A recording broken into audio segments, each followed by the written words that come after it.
하나님의 말씀은 시편 제75편 1절 말씀입니다. 시편 75편 1절 한 절 말씀을 우리 다 같이 합독하도록 하겠습니다. 시작. 하나님이여, 우리가 주께 감사하고 감사함은 주의 이름이 가까움이라. 사람들이 주의 기이한 일들을 전파하나이다. 아멘. 아멘. 저는 어제도 신학교에서 공부하는 우리 신학생들과 함께 이야기 나누는 중에 우리가 지금 이 자리에 있는 것은 하나님께서 우리를 부르셔서 이 땅 위에 그림자 같은 하나님의 나라를 세워가라 하는 명령을 받고 있습니다. 그 하나님의 나라를 세우기 위해서 무엇이 필요할까요? 그런 요소들을 좀 나누었습니다. 그 가운데 많은 요소들이 필요합니다. 우리 가정도 하나님의 나라가 되기 위해서, 우리 교회도 하나님의 나라가 되기 위해서, 우리 성도의 삶도 하나님의 나라가 되기 위해서 우리는 쓰임받는 존재라는 것 자체가 얼마나 참 감격스러운지 몰라요. 그렇기 때문에 우리는 우리의 삶을 세워나가는 것이 아니라 하나님의 나라를 세워나간다라고 하는 이 소중한 사명으로 하루하루를 살아가고 있지 않습니까? 그럴 때에 그 나라를 세우기 위한 중요한 요소들이 많이 있는데, 기도도 해야 되겠고, 말씀도 집중해야 되겠고, 성도를 또 동역자를 만들어 가며 함께 힘써서 일하고, 여러 가지 요소들을 나누었습니다. 그러던 중에 제일 마지막에 나눈 것이 무엇이었냐면은 학교에서 저희가 나눌 때에는 핍박이요, 곤란이요, 환란이요, 그러한 것들이었습니다. 아니, 하나님의 나라를 세워나가는데 왜 그게 필요하지? 근데 이 땅 위에서 하나님의 나라, 즉 믿음의 나라를 세워나가기 위해서는 우리가 기대하지 않는 것이 있어요. 다른 것은 다 기대가 되는 겁니다. 아이고, 그럼요, 기도해야죠, 말씀 봐야죠, 그럼요, 우리가 하나님의 성도들과 협력해야죠, 이런 일들을 다 기대하는데, 기대하지 않는 것 가운데 반드시 있어야 되는 것이 있어요. 그것이 이 어려움이라는 겁니다. 고난이고 환란이고 핍박이고 그러한 것들에 대해서 우리가 오히려 두려워할 것이 아니라 기대하라는 말씀으로 나누었어요. 그러므로 지금 복음으로 살기 위해서, 하나님의 이 길을 가기 위해서, 성도로 존재하기 위해서 이 일을 감당하는데 어려움이 있습니까? 괴롭습니까? 힘듭니까? 그거 얼마나 좋은 기회인지 모릅니다. 그거는 증거입니다. 지금 이 땅 위에서 복음으로 살아가고 있다라고 하는 증거예요.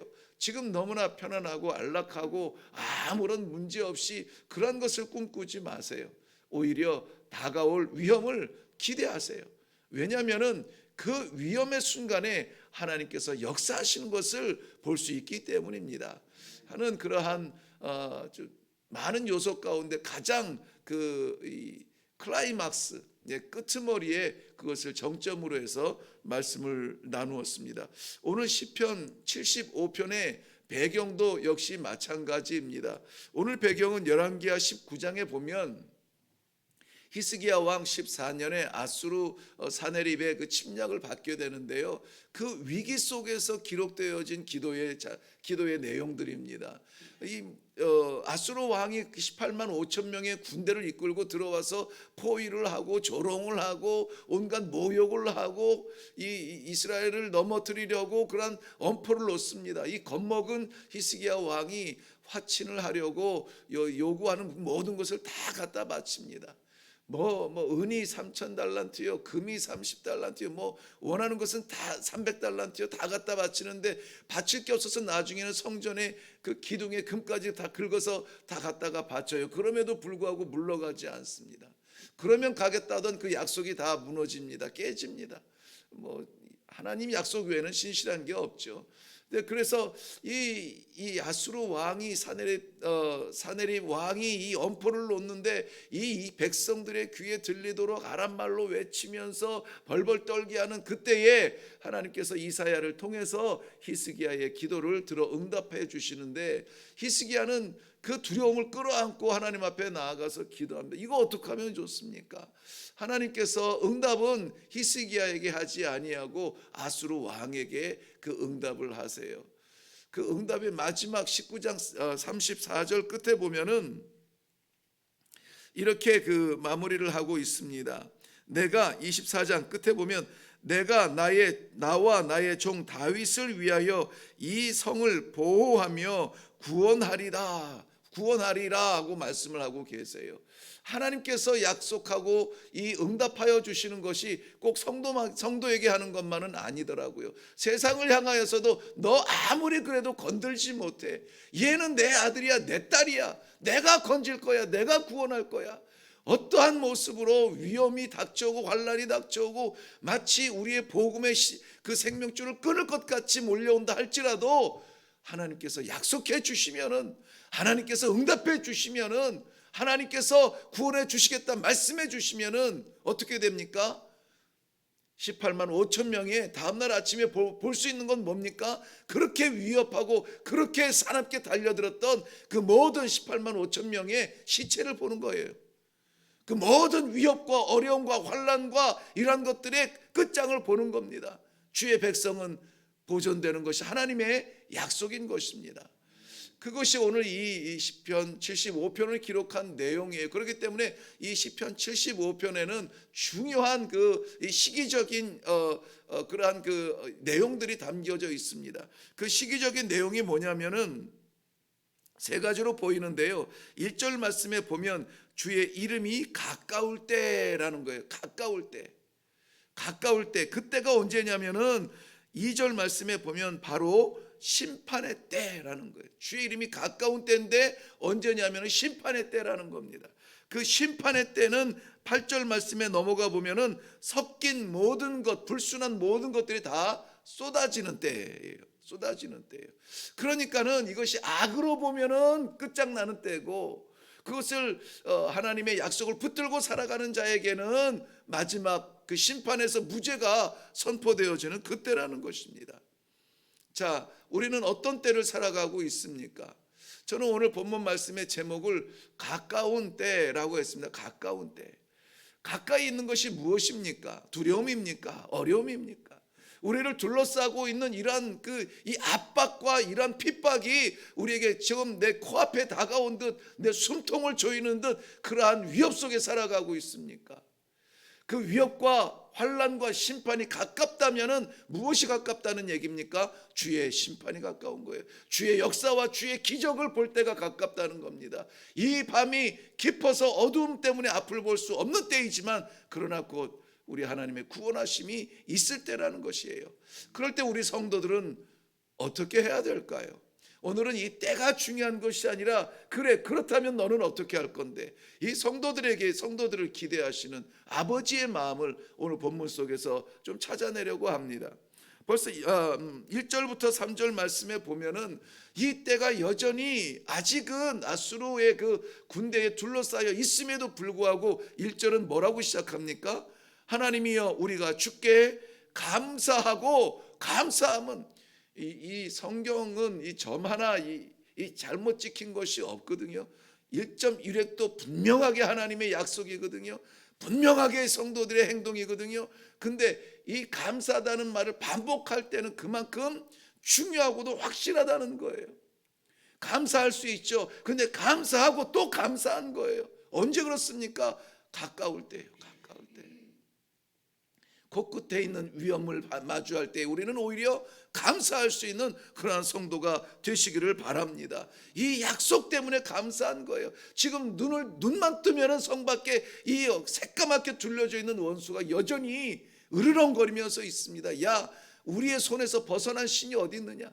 다 우리 앞에 굴복했다. 너희 신이라도 마찬가지일 거야. 막 조롱하면서 그렇게 할 때에도 우리가 눈을 감으면 하늘이 보이는 것처럼 하나님의 약속을 받을 때 우리는 감사할 수가 있는 것입니다.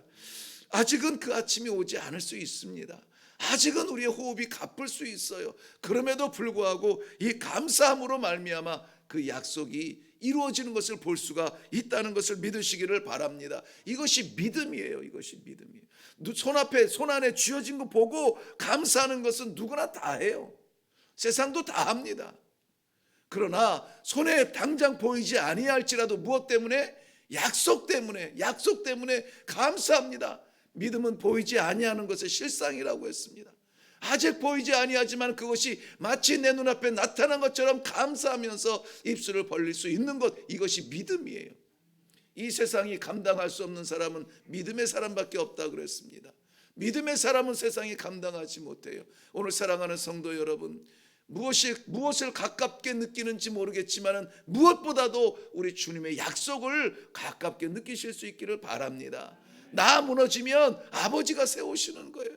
나 끝나면 아버지가 일하시는 거예요. 그 아버지의 약속을 믿으시기를 바랍니다. 이 믿음 때문에 하나님의 기적 같은 일들이 우리의 삶 속에서 나타날 줄로 믿습니다. 두 번째, 이 성도들은 이러한 때에 어떻게 해야 되느냐? 4절부터 8절 말씀에 보면은 이 악인의 상태를 자세하게 기록을 하고 있는데요. 악인의 상태는 그냥 단순하게 이겁니다. 오만하고 교만해요. 4절 말씀에 오만이라는 단어를 썼고 5절 말씀에 교만이라는 단어를 썼어요. 계속돼서는 뿔을 들고 일어나는 그러한 세력이라고 말합니다. 이 뿔은 자기 권세거든요. 자기 힘이거든요. 자기 가능성과 자기 힘을 의지해서 일어나 가지고 세상에 내놓으라 하는 사람이 어디 있느냐? 교만하고 그런 거만한 모습으로 공격하고 있는 모습을 설명해 주고 있습니다. 그러나 그런 가운데서 성도는 겸손해야 합니다. 성도는 겸손해야 돼요. 우리 아멘하는 전도사님 기억하실지 모르겠습니다만은 하나님의 나라를 세워가는 그런 많은 요소들 가운데 첫 번째가 기도라고 했거든요. 기도 없이 시도하지 말자 그랬습니다. 기도 없이. 왜냐하면 기도 없이 하는 것은 다 내 의가 드러나기가 쉬워요. 열심히는 하는데 내가 하고 싶어서 하는 거예요. 내 성질이 원래 그래요. 그래서 막 닥쳐서 일을 하는 것들이 참 그런 그 경우가 많이 있거든요. 그러나 하나님의 일은 첫째로 기도해야 된다. 왜 그렇습니까? 기도는 내 필요를 구하는 것이 아니라 아버지의 뜻을 찾는 것이기 때문에 그래요. 세상이 경험할 수 있는 가장 큰 두려움과 어려움과 억울함을 우리 주님이 당하셨잖아요. 주님이 십자가 앞에 놓고, 세상에 천지를 지으신 하나님이 십자가 앞에 놓고 이것을 내가 져야 되겠습니까? 마음 아프지만 그러나 아버지의 뜻을 구해서 끝내 승리했던 것처럼 하나님의 뜻을 구하는 것이 기도라면은 하나님의 뜻 앞에서 아니요라고 말할 사람이 어디 있겠어요? 이게 낫습니다라고 말할 사람이 어디 있어요? 그래서 기도에 가장 중요한 그러한 그 요소가 있는데 그건 뭐냐? 그것은 겸손이에요. 내가 아무것도 아닌 존재로 내려갔을 때 하나님이 채워주시는 것, 내가 아무것도 아니라고 나를 포기했을 때 하나님의 뜻이 나타나는 것, 그게 기도 아니겠습니까? 그러므로 우리의 기도가 응답되기 위해서는 하나님의 뜻을 구해야 되는데 하나님의 뜻을 보기 위해서는 우리가 겸손해야 된다는 것입니다. 겸손해야 돼요. 겸손하지 아니하고는 감사가 나올 수 없죠. 겸손이 교만을 닫는 문이라면은 감사는 하늘 문을 여는 문인 거예요. 그러한 기도가 되는 것입니다. 잠언 16장 18절 말씀에도 교만은 패망의 선봉이요 거만한 마음은 넘어짐의 앞잡이니라. 하나님께서는 교만한 자를 멀리하시고 겸손한 자를 가까이 하신다는 말씀을 우리는 너무나 잘 알아요. 너무나 잘 압니다. 사랑하는 성도 여러분, 오늘 우리의 기도는 감사의 기도, 겸손의 기도가 되어서 하늘 문이 활짝 열리는 그러한 이 아침이 되시기를 바랍니다. 마지막 9절부터 10절까지의 내용을 보면은 9절과 10절, 나는 야곱의 하나님을 영원히 선포하며 찬양하며, 이 선포와 찬양은 같은 말이에요. 찬양하며 또 찬양한다는 말이에요. 이 말은 우리 좀 공부하는 신학을 연구하는 분들이 아직 그리고 이미 이러한 단어를 많이 쓰거든요. 하나님의 나라가, 우리는 이 땅 위에 살아가고 있기 때문에 하나님의 나라 속에 살지는 않습니다. 그러나 그 하나님의 나라가 아직 오지 않은 나라가 아니라 이미 이루어진 나라예요. 이미 이루어진 하나님의 나라를 우리는 이 땅에서 살아가는 사람들입니다. 그러니까 우리는 세상에 속한 사람들이 아니라 하나님의 나라에 속한 사람들이에요. 이 땅의 어려움과 이런 이 불이익과 이런 것들을 보면서 한탄하며 한숨 쉬며 눈물 흘리는 사람들이 아니라, 그럼에도 불구하고 우리의 연약함에도 불구하고 하나님의 나라를 살아가게 하는, 하나님의 통치 아래 살아가게 하는 그 은혜를 감사하는 것, 그래서 나오는 찬송을 멈출 수 없는 그러한 고백, 이것이 성도들의 모습이어야 된다는 것입니다.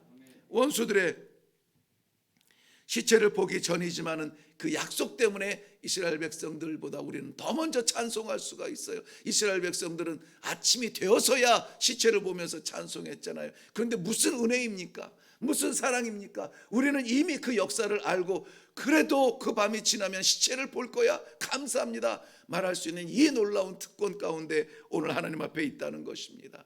어떠한 일이 있어도 우리 부정의 눈은 닫으세요. 긍정적으로 하나님께서 하십니다. 하나님께서 하십니다. 주님께서 역사해 주시면 열립니다. 긍정적으로 하나님 앞에 나아가서 기도하며 찬송할 수 있는 그러한 성도들이 되시기를 바랍니다.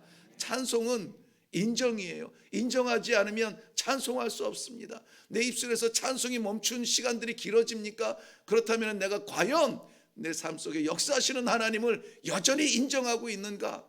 그거 한마디만 생각하시면 돼요. 하나님은 나의 아버지이십니다. 하나님은 천지를 지으신 창조주이십니다. 여전히 나를 붙들어 주십니다. 아버지의 왕권을 인정만 하면 저절로 뭐가 돼요? 찬송이 돼요. 찬송. 주여 감사합니다. 내가 무엇이라고 오늘도 나를 붙들어 주십니까? 내가 무엇이라고 주의 이름을 담게 하십니까? 내가 무엇이라고 주의 영광을 위해서 살아가게 하십니까? 감사하고 찬송할 수밖에 없는 것이 신앙의 질서인 줄로 믿습니다. 빌립보서 4장 13절 말씀이 내게 능력 주시는 자 안에서 내가 모든 것을 할 수 있다고 했는데, 오늘 우리들에게 어떠한 장애가 있고 방해가 있고 핍박이 있고 환란이 있고 둘러선 적군들이 새까맣게 있을지라도 우리는 우리를 위해서 역사하시는, 우리를 붙들어 주시고 힘을 주시는 하나님으로 말미암아 찬송하며 나아갈 수 있는 귀한 이 아침이 되시기를 주님의 이름으로 축원합니다. 기도하겠습니다. 여전히 눈을 뜨면 걱정과 근심과 적군과 시험과 유혹과 환난과 핍박과, 믿음 하나 포기하면 쉬울 텐데 믿음 포기하지는 못하는 것 때문에 당하는 많은 곤란한 일들 쌓여 있으나, 그럼에도 불구하고 주께 가까이 함이 내게 복이라. 나와 함께하여 주시는 우리 주님 때문에 찬송하며 감사하며, 우리 하나님 때문에 내가 다시 일어나서 힘을 얻겠다고 이 아침에 올라왔습니다. 주여, 부르신 주님의 백성들, 우리 하나님 믿는 믿음으로 말미암아, 그 약속 믿음으로 말미암아, 가까이 계신 주님의 손 붙잡음으로 말미암아 어떤 어려움 속에서도 긍정적으로 하늘 문 열리며 긍정적으로 하나님께 감사하며 인정하며 찬송하는 그러한 기도의 시간이 되게 하여 주시옵소서. 그림자라도 우리 안에 교만이 있거든 내가 해보겠다고, 내 것이라고, 모든 그러한 것들을 하나님 다 치워주시고 깨트려 주시고 온전히 하나님 앞에 겸손한 마음으로 나아가는 하나님의 귀한 종들이 되게 하여 주시옵소서. 감사드리옵고 예수님의 이름으로 기도하옵나이다. 아멘. 가까울 때 우리는 어떻게 할 겁니까? 어둠이 가까울 때 어떻게 할 것이며 주님 가까울 때 어떻게 할 것인가? 우리가 살아가는 이 세상 속에서 많은 어려움이 있을 줄로 믿습니다. 그러나 우리가 오늘 말씀을 통하여서 하나님께서 허락하여 주신 메시지대로 감사할 수 있는 성도가 되시기를 바랍니다. 겸손하여 하나님께서 우리들의 기도에 응답할 수 있을 만큼 하늘문이 열리는 그러한 기도가 되기를 바랍니다.